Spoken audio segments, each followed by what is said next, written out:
Hello दोस्तों, आज मैं आपसे एक ऐसे स्टॉक के बारे में बात करना चाहता हूं जो कि 13 साल के कंसोलिडेशन के बाद आज ब्रेकआउट पे निकला है।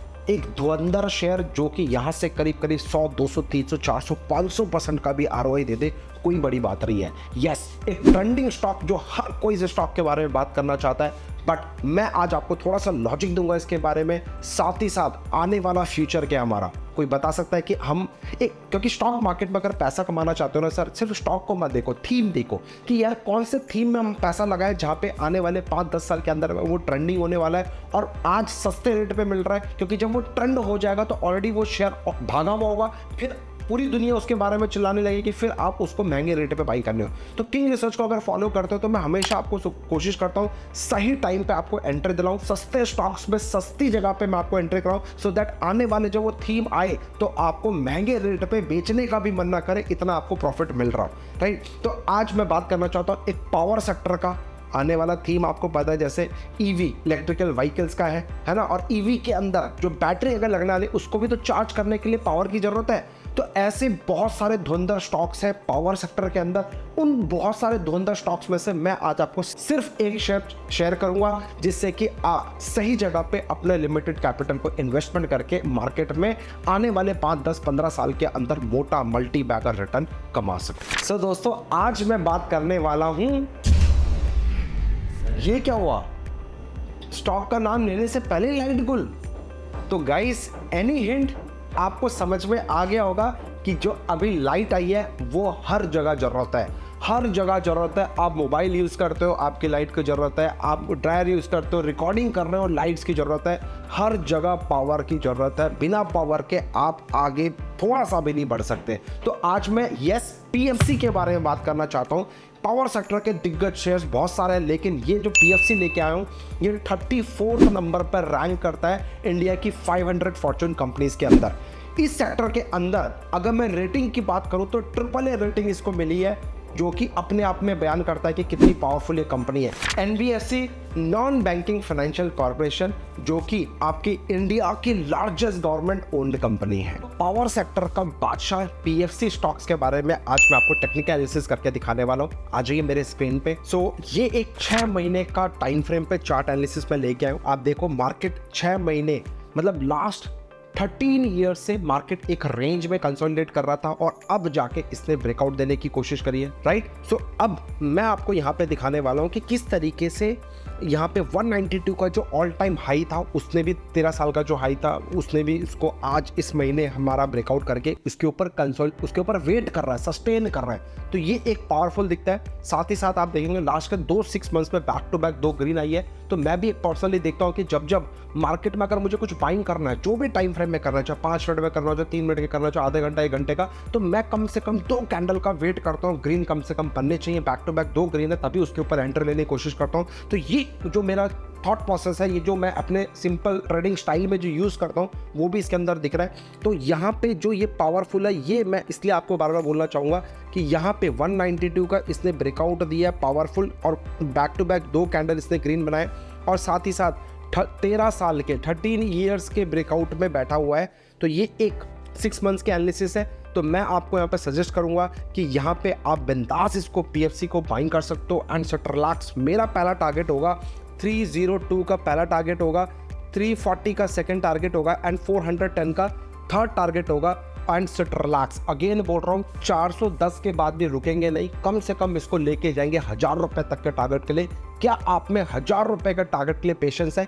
ये इंपॉर्टेंट है, क्योंकि आप लोग आते तो हो स्टॉक मार्केट में इन्वेस्टिंग के माइंड से ही आते हो, लेकिन जहां आपको 40, 50, 100% आपको दिखता है, आप तुरंत एग्जिट कर लेते हो कि यार मेरा 100% का आरओआई आ गया, मैं तो अब निकल जाता हूँ।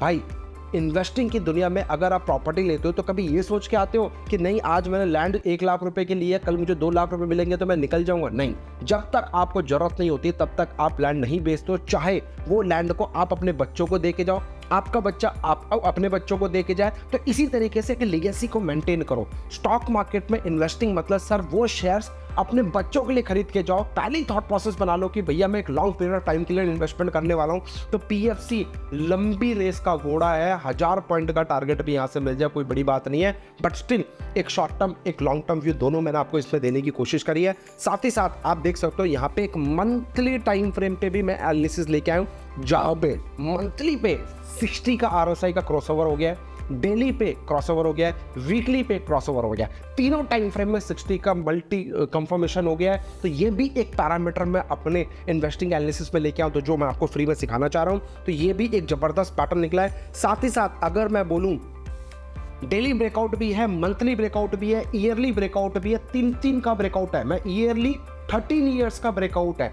मंथली की बात करूं तो मंथली में भी इसने ब्रेकआउट दिया, अपने ऑल टाइम हाई पे बैठा है, मतलब सारे ब्रेकआउट करके लेवल्स बैठा है, इसलिए मैं इसको बोलूंगा। साथ ही साथ में जो बहुत इंपॉर्टेंट पॉइंट है, मार्केट ने एकदम खुलते ही साथ मार्केट ने शार्प रैली नहीं दी है, भागना चालू नहीं किया, इसने 13 साल तक होल्ड किया, अपने आप को बनाया है, एक अच्छा बेस तैयार किया, फाउंडेशन बनाया। और आपको ही पता है घर का नींव जितना पावरफुल हो गया उसके ऊपर तो आप कुछ भी बना लो। अगर घर का नींव भी कच्चा होगा तो फिर पावरफुल बनेगा कि नहीं बनेगा ये मुझे नहीं पता, चलेगा कि नहीं चलेगा ये भी मुझे नहीं पता, लेकिन इसने जो ये स्टॉक ने जो बेस बनाया है, इतना टाइम लेके 13 साल जो टाइम लेके इसने बेस बनाया, ये एक पावरफुल है। यस, एक छोटा सा इसमें कंसर्न है, अगर इसको आप डेली टाइम फ्रेम में लगा लोगे, मैं आपको होमवर्क दे रहा हूँ, डेली टाइम फ्रेम में लगा लोगे तो नॉन स्टॉप इसने भगाया है, नॉन स्टॉप इसने एक अच्छी खासी रैली दी है। 100 रुपये से 200 रुपये की रैली, 100 रुपीज़ की रैली, 100% की रैली एक शॉर्ट पीरियड ऑफ टाइम के अंदर दिया है। जैसे कि आप देख सकते हो ये मंथली चार्ट है, राइट? तो यहाँ पे 1 2 3 4 5 6 7 8 9 मंथ्स के अंदर इसने 100% आ रहा है। थोड़ा सा यहाँ खटक रहा है, लेकिन बट स्टिल ये पोटेंशियल है, क्योंकि मैं एक लॉन्ग पीरियड ऑफ टाइम के लिए देख रहा हूँ। यहाँ से अगर मार्केट में हल्का सा भी क्रैकडाउन आएगा, भाई एवरेज करने का सोचो। हर 30% की गिरावट में अगर यहाँ से 30% की गिरावट आती है, बाइंग एंड सेट रिलैक्स, 20% गिरावट आती है, अपने पोर्टफोलियो में इस स्टॉक को ऐड करते जाना, ना कि माइनस करना, ना कि घबराना। ये मैं आपसे पर्सनली बोलूँगा, बाकी सुनो सबकी, करो अपनी। अच्छा, अब ये जो प्राइस एक्शन दिखा रहा है, क्या ये कितना पावरफुल है, फंडामेंटली चेक कर ले। तो चलिए मैं अपने स्क्रीन पर दोबारा लेके जाता हूँ।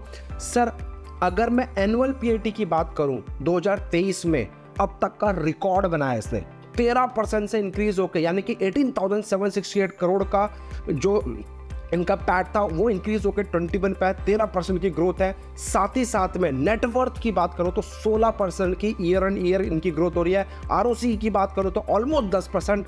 इनका कैपिटल एम्प्लॉयड 16,600 करोड़ है, छोटी मोटी कंपनी नहीं है कि 100-200 करोड़ की है, 16,600 करोड़ की कंपनी है। और बहुत इंपॉर्टेंट क्या है, लास्ट 5 ईयर से 18% के ऊपर CAGR को ये मेंटेन कर रहा है, जो कि ये बहुत ज़बरदस्त है। वॉरेन बफेट जी कहा करते थे, अगर आपके इन्वेस्टिंग में, अगर आप कहीं पे भी पैसा लगा रहे हो, प्रॉपर्टी में लगा रहे हो, स्टॉक्स में लगा रहे हो, म्यूचुअल फंड्स में लगा रहे हो, गोल्ड में लगा रहे हो, कहीं पे भी आप इन्वेस्टिंग कर रहे हो, तो वॉरेन बफेट जी ने क्लियर कट बताया, अगर 18% के ऊपर आपका प्रॉफिट आ रहा है, CAGR बन रहा है, इसका मतलब आप अमीर बन रहे हो। अगर 18% से नीचे हैं तो फिर भैया समझ लो गाड़ी चल रही है।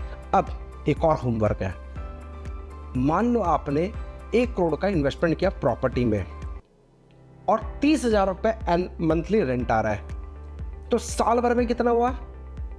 3,60,000 रुपये। इन्वेस्टमेंट कितना हुआ? 1 करोड़ रुपए। तो 1 करोड़ रुपये 3,60,000 रुपये, यानी कि 3.6% ROI आपको मिल रहा है। सोचना जरा। अब वॉरेन बफेट जी क्या बोल रहे हैं? 18% का प्रॉफिट होना चाहिए कम से कम CAGR बेसिस पे, एनुअल कंपाउंडेड के बेसिस पे।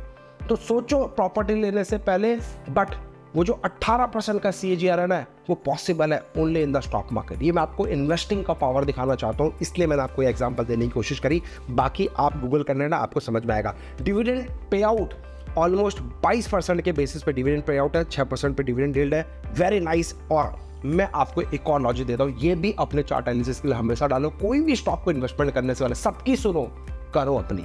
जो आज मैंने 3-4 पैरामीटर देखे, अगर आप इसको भी पैरामीटर पे अपने फॉलो करोगे, सिंपल एनालिसिस रखोगे, तो भी आप पैसा बनाओगे। सर पीएटी देखो, 2022-12 में 4,146, 4,000 के आसपास था। उसके बाद देखो कंसिस्टेंटली 4 का 5, फिर 7, 8, 9, 5, एक फॉल डाउन हुआ। उसके बाद दोबारा मेंटेन कर लिया 11, 5 से सीधे 11 पे, 17, 14, 19, 23, 26।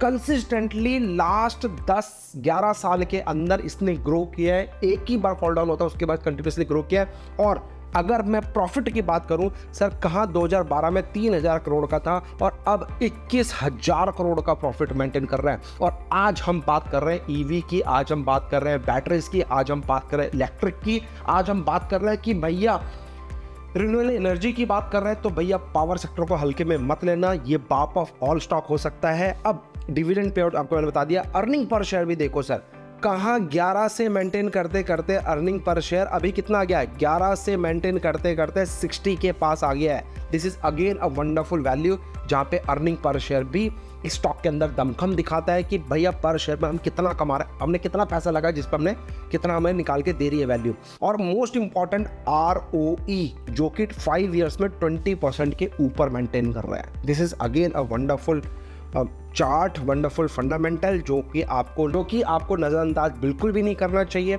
इसके अलावा अगर मैं FIs की बात करूं तो 16% की हिस्सेदारी FIs की है। म्यूचुअल फंड की बात करूं तो 12% की हिस्सेदारी म्यूचुअल फंड्स की है। और सबसे बड़ी इंपॉर्टेंट बात यहाँ पे ये है 36% FIs एंड इंस्टीट्यूशनल इन्वेस्टर्स का स्टेक इस पर्टिकुलर स्टॉक्स में है। आपके पास क्यों नहीं है भाई? FIs 36% लेके बैठे हो, आपके पोर्टफोलियो में कितने परसेंट की होल्डिंग है? कमेंट करके बताना। ये स्टॉक्स PFC किसके पास है? और अगर आपको याद होगा, किंग रिसर्च ने 165 के लेवल पे क्लियर कट बोला था बाइंग एंड सेट रिलैक्स, अभी भी नहीं किया है, मिस मत करना। ये स्टॉक रॉकेट होने वाला है, बाद में मत बताना। आज तो चलो 165 से 200 हुआ, कल ये 200 का कब 500 हो जाएगा हमें भी नहीं पता मेरे दोस्त। इसलिए प्लीज़ अपने फाइनेंशियल एडवाइस डिस्कस करने के बाद ही ट्रेड करना, सीखोगे आगे बढ़ोगे। मैंने जो एजुकेशन देने की कोशिश उसको अपने मार्केट में लगाओ, समझो, सीखो। अपने फाइनेंशियल एडवाइस डिस्कस करने के बाद डेफिनेटली आपको इसमें इन्वेस्टमेंट करना चाहिए। मैं ये नहीं कहूँगा कि सारा इन्वेस्टमेंट इसी में कर दो, नहीं भाई, मैंने भी नहीं किया है, बट हाँ अपने पोर्टफोलियो का 2 से 5% का हिस्सेदारी इस स्टॉक के अंदर भी आपका होना चाहिए, क्योंकि इससे भी और पावरफुल स्टॉक्स हैं, उसमें इतना दम अभी नहीं दिख रहा है। मैं बात कर रहा हूँ नेक्स्ट 5 to 10 ईयर्स का थीम की। पावर नंबर 1 कंपनी में आने वाली है बहुत ही जल्दी। Thank you so much. अगर आपको हमारा वीडियो एनालिसिस समझ में आया, अगर आपको हेल्प हुई हो तो कमेंट करके जरूर बताना। और जिन लोगों के पास PFC का शेयर है, ये वीडियो शेयर करना उनके साथ। और जो लोग बोलते हैं कि नहीं PFC से पैसा नहीं बनेगा, तो भाई पक्का उनके साथ जरूर शेयर करना। एज एम ए सभी रजिस्टर्ड प्रोफेशनल, जिसको मैं देना चाहूँगा, मेरे पास अच्छी खासी क्वांटिटीज़ की हो सकती है, साथ ही साथ मेरे क्लाइंटों के पास भी इस शेयर्स की अच्छी खासी होल्डिंग हो सकती है। जय हिंद। वीडियो में कमेंट करके बताना नेक्स्ट वीडियो आपको किसके ऊपर चाहिए, सो दैट मैं उसी स्टॉक्स के ऊपर आपके लिए लेके आ सकूँ। Thank you so much. Happy trading.